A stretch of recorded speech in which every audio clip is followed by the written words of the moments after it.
जय श्री राम। आपका बहुत बहुत स्वागत है। अरविंद केजरीवाल दिल्ली की कानून व्यवस्था पर कमेंट्री कर ही रहे थे, बयान दे ही रहे थे कि तभी पंजाब में ऐसा कुछ हुआ 24 घंटों के अंदर कि पंजाब में आम आदमी पार्टी की कानून व्यवस्था की पोल खुल गई। 24 घंटे में दो हत्याएं, और वो भी आम आदमी पार्टी से जुड़े हुए नेताओं की। यहाँ पर आम आदमी पार्टी से जुड़े नेता मारे जा रहे हैं तो सवाल उठ रहा है कि आम लोगों का क्या हाल होगा। सरेआम गोली मार दी जा रही है। आम आदमी पार्टी के नेता लकी ओबरॉय, जो कि जालंधर में जा रहे थे गुरुद्वारे में माथा टेकने, और वो अपनी गाड़ी में थे कि तभी रास्ते में चलता हुआ एक व्यक्ति आता है। सिर पर हुडी है, मुंह पर मास्क लगाया है, बड़ी बेफिक्री से चलता आता है और आकर उनके सिर पर गोलियां बरसा देता है। और उनको 6 गोलियां लगी है, जिसमें रास्ते में ले जाते हुए ही, उनके अस्पताल ले जाते हुए ही उनकी मौत हो गई। और ऊपर से बेखौफ इतने हैं पंजाब में, ये जो गैंग चल रहे हैं, जो यहाँ पर आपराधिक संगठन चल रहे हैं, इनमें ये बेखौफ इतने हैं कि मारकर ये लोग उसकी जिम्मेदारी भी लेते हैं। बाबा फोलरीवाल कोई संगठन है जिसने, कोई गैंग है जिसने इसकी जिम्मेदारी ली है, और लकी ओबरॉय को उसने ड्रग तस्कर बता दिया है कि ये पार्टी में इसलिए था ताकि इस ड्रग तस्करी को छुपाया जा सके, इसलिए नेता बना घूम रहा था। तो अगर ये है तो फिर आम आदमी पार्टी क्या उसे संरक्षण दे रही थी? लेकिन चलिए, ये तो जांच का विषय है, पर ये तो सबके सामने है कि सरेआम रोड पर एक व्यक्ति आता है और गोली मारकर चला जाता है। वहीं तरनतारन में इनके ही समर्थक एक सरपंच गुरभेज सिंह, उनकी हत्या कर दी गई। एक पूर्व सरपंच ने हत्या करवाई, आपसी रंजिश थी, लेकिन वो पूर्व सरपंच भी एक समय पर आम आदमी पार्टी से जुड़ा था। मामला चाहे आपसी रंजिश का हो, चाहे किसी गैंग के हत्या कराने का हो, लेकिन बात यह है कि सरेआम आपके यहाँ हत्या करने की लोगों को हिम्मत आ रही है। अब आप यही समझिए, जो जालंधर में जो लकी ओबरॉय के साथ हुआ, वो आप समझिए अगर यूपी में होता तो क्या स्थिति होती। यूपी में भी गोलियां चली थी अभी कुछ समय पहले, जब दिशा पटानी की बहन के घर के बाहर गोलियां चलाई गई। 2 लोग आए बाइक पर सवार, गोलियां चलाकर भाग गए। लॉरेंस बिश्नोई गैंग ने इसकी जिम्मेदारी ली, लेकिन 2 दिन बाद या उसके अगले ही दिन एक वीडियो आया जिसमें यूपी की पुलिस ने, या कहे बाबा की पुलिस ने, गोली चलाने वाले को पकड़ा है और वो कह रहा है कि अब नहीं आऊंगा, यूपी की सीमा में प्रवेश नहीं करूंगा। तो ये डर है। यहाँ पर गैंग की बात अलग है, लेकिन गैंग किसी को ये जो 20-25 हजार रुपए देके गोलियां पड़वा देते हैं, यूपी में घुसने की हिम्मत नहीं है कि कोई ये कर दे और फिर बचकर निकल जाए। कम से कम एक ये अलग बात होती है कि चलिए, जो ये मामला था सरपंच वाला मामला ही था, इसमें कोई जानने वाले ने किसी को मार दिया, ये इस तरह की हत्याएं हो गई, या फिर आपस के झगड़े में लड़ते लड़ते हो गया कि धक्का दे दिया, कुछ मार दिया, वो एक अलग बात है। लेकिन यहाँ पर गैंग चलाकर मारना इतना आसान नहीं है। लेकिन यहाँ पंजाब में क्या है, क्या ये उम्मीद की जा सकती है भगवंत मान से कि भगवंत मान उस हत्यारे को पकड़ लेंगे और फिर सरेआम उससे ऐसे ही माफी मंगवाएंगे? वीडियो आएगा, उसके पैरों में कहीं गोली लग जाएगी भागने की कोशिश में। क्या ऐसा संभव है पंजाब में होना? ऐसा संभव नहीं है, क्योंकि भगवंत मान खुद सत्ता में इनकी पार्टी आई कैसे है? इनको तो खालिस्तानियों का समर्थक रहा है, और ये खालिस्तानी चलता कैसे है? ये तो तरह तरह के गैंग और ड्रग तस्करी से चलता है। तो आखिर इनकी पार्टी कैसे इनके खिलाफ कदम उठाएगी? भगवंत मान ने पिछले 1-1.5 साल में बड़ा तमाशा तो किया कि हम देखो ड्रग्स वो युद्ध नशे विरुद्ध चल रहा है इनका, छोटी छोटी मछलियां जो है, छोटे छोटे तस्कर जो है, उनको पकड़ लिया, उनके घर तुड़वा दिए। लेकिन जो बड़े किंगपिन कभी पकड़े गए? आपने ये जो इन्होंने 1.5 साल से जो ये चला रहे हैं, क्या किसी बड़े ड्रग अपराधी को इन्होंने पकड़ा है जिसके नाम की चर्चा हुई हो, पता चला हो? आप क्या किसको पकड़ते हैं? जो गली मोहल्ले में लोगों को ड्रग सप्लाई करता है, वहां तक आप पहुंचते हैं, उससे ऊपर तो नहीं चलते हैं। और ना ही ऐसा कोई गैंग बस्ट हुआ है इनका। आपने तो यूपी में देखा होगा, अतीक अहमद से लेकर ये सब गैंग चलाने वाले लोग हैं, इनका क्या हाल हुआ है? ये अपनी माफी मांग रहे हैं, जान की भीख मांग रहे थे। लेकिन क्या पंजाब में ऐसा होता दिखाई दिया? नहीं दिया। और उसका नतीजा ये है, ये कमजोर सरकार का नतीजा है कि यहाँ पर सरेआम ऐसे हत्या कर दी जाती है। और ये कोई पहला मामला नहीं है। कई बार इस तरह की घटनाएं हुई हैं आम आदमी पार्टी की सरकार में कि कहीं गोलियां बरसा दी गई, थाने के पास ब्लास्ट हो जाता है, यहाँ पर खालिस्तानी आकर किसी को मार जाते हैं, शिवसेना के एक नेता को इन्होंने मार दिया था। तो ये जो हिम्मत बढ़ रही है, और इन्हीं के रहते यहाँ पर वारिस पंजाब दे का जो आया था अमृतपाल सिंह, वो भगवंत मान की सरकार में ही सिर उठा रहा था, इससे पहले नहीं था। भगवंत मान की सरकार में सिर उठाया उसने, वहां पर पूरा अपना ये ड्रग छुड़ाने के नाम पर अपनी सेना आर्मी बना रहा था, वो वहां पर वही भिंडरावाला बनना चाह रहा था। और भगवंत मान की सरकार सोई पड़ी थी, इनकी हिम्मत नहीं थी हाथ लगाने की। अगर केंद्र सरकार ने सख्ती ना की होती, शुरू में ही फन नहीं कुचला होता, तो आज वो खालिस्तान बनाने की वहां पर साजिश रच रहा होता, जो पाकिस्तान की साजिश पे वहां आया था। तो भगवंत मान की कानून व्यवस्था में हाल क्या है ये दिख रहा है।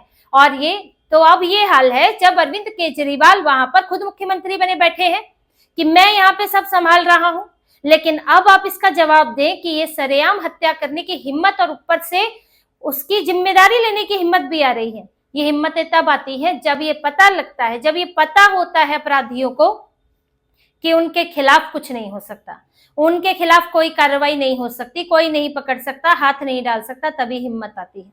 और इसी बीच देखिए अरविंद केजरीवाल दिल्ली में बयान दे रहे हैं कि दिल्ली में 15 दिनों में 800 लोग गायब हो गए, दिल्ली की कानून व्यवस्था आईसीयू में है, लोगों में डर का माहौल है, ये अरविंद केजरीवाल कह रहे हैं। जब ये दिल्ली पर आरोप लगा रहे थे तब इनके सामने पंजाब खुल गया, और पंजाब की अर्थव्यवस्था, पंजाब की कानून व्यवस्था इन्हें आईसीयू में नहीं दिखती है कि वहां पर आईसीयू की बात क्या कहे, वहां तो आईसीयू में डेड ही हो चुकी है, ये हालत लगते हैं। और दिल्ली की जो ये बात कर रहे थे, पिछले कुछ दिनों में दिल्ली में चल रहा है कि 15 दिनों के अंदर 807 लोग गायब हो गए, जिसमें 500 करीब महिलाएं और बच्चे हैं, और एक महीने के अंदर 2400 लोग गायब हो गए। लेकिन ये जब बात आई और इस पर अरविंद केजरीवाल ने बयान देना शुरू कर दिया, आम आदमी पार्टी ने बयान देना शुरू कर दिया, ये इंतजार किए बिना कि एक बार दिल्ली पुलिस से पूछ लिया जाए, दिल्ली पुलिस का बयान तो आने दें। दिल्ली पुलिस ने इस पर बयान दिया है कि ये सब पेड प्रमोशन है, जबकि पिछले साल के आंकड़ों के मुकाबले इस बार इसी समय में गायब होने की घटनाएं कम हुई है।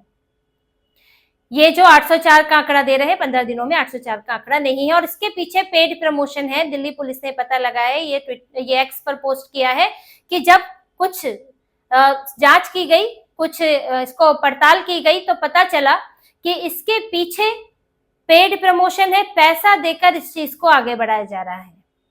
और मीडिया रिपोर्ट्स में तो ये तक आ रहा है कि अभी मर्दानी 3 फिल्म आई है, और उससे भी कहीं ना कहीं ये इसके तार जुड़े हो सकते हैं। हम ये नहीं कह रहे कि फिल्म मेकर्स ऐसा कर रहे हैं, लेकिन इस दोनों चीजों को जोड़कर दिल्ली की सरकार को या केंद्र सरकार को बदनाम करने की कोशिश हो सकती है।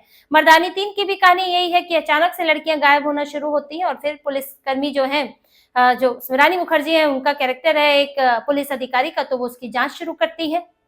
अब यहाँ एक फिल्म चल रही है, वहां आप दिल्ली के बारे में ऐसी अफवाह फैला दें तो लोगों को क्या लगता है, सच लगने लगता है। कि अगर कोई थिएटर में ये फिल्म देखकर निकला है और उसके सामने अचानक से एक खबर पड़ जाए, तो उसको तो लगेगा कि वाकई ये तो सच हो रहा है, फिल्म में भी दिखाया है, खबरों में भी आ रहा है, तो मतलब ये सच हो रहा है, सोशल मीडिया पर भी चल रहा है, तो ऐसा हो रहा है। कितनी खराब कानून व्यवस्था है। लेकिन जब दिल्ली पुलिस ने इसका भंडाफोड़ किया, और यहाँ तक कि दिल्ली पुलिस ने चेतावनी दी है कि जो लोग इसके प्रमोशन कर रहे होंगे और इसमें शामिल है पेड प्रमोशन में, उनके खिलाफ कार्रवाई की जाएगी। तो आप देखिए कितना बड़ा प्रोपेगेंडा चलता है। आखिर कौन है इसके पीछे, किसको फायदा है?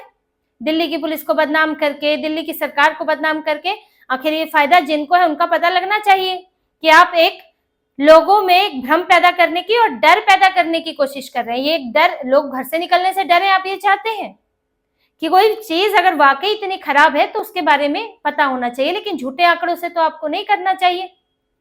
और उसी में अब इनकी तो फजीहत तब हो गई जब पंजाब में ये हालत हो गई कि पंजाब में कानून व्यवस्था के चीथड़े उड़ गए हैं। एक तरह से चीथड़े उड़ना ही कहते हैं कि जब सरेआम कोई आपके नेता को गोली मार दे, और आपके नेता का ये हाल है। तो यही पूछ रहे हैं, यहाँ पर कांग्रेस पूछ रही है, प्रताप सिंह बाजवा पूछ रहे हैं, अकाली दल के सुखबीर बादल पूछ रहे हैं कि भाई जब आम आदमी पार्टी के नेताओं का ये हाल है तो फिर आम आदमी का क्या होगा, उसकी सुरक्षा का क्या होगा?